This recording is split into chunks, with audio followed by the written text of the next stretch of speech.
Bien sûr, on a plusieurs actions envisagées. On a déjà préparé un peu, pendant toute la période du confinement, on avait créé avec les bénévoles un groupe d'une vingtaine, 25 bénévoles, pour travailler sur, cette expression est un peu galvaudée, sur le jour d'après, sur qu'est-ce qu'on doit faire pour demain être prêt par rapport à la situation de demain.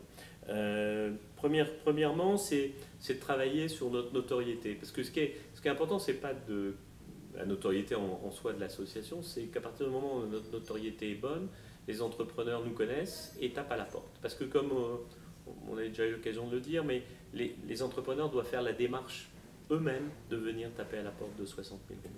Donc c'est important qu'ils nous connaissent et qu'ils aient ce moment important de rebond, qui est le premier moment de rebond, qui consiste à venir taper à notre porte. Après, il faut qu'on accompagne nos bénéficiaires, c'est-à-dire que si on a un afflux de bénéficiaires, pour bien les accompagner, comme je le disais tout à l'heure, il faut des bénévoles.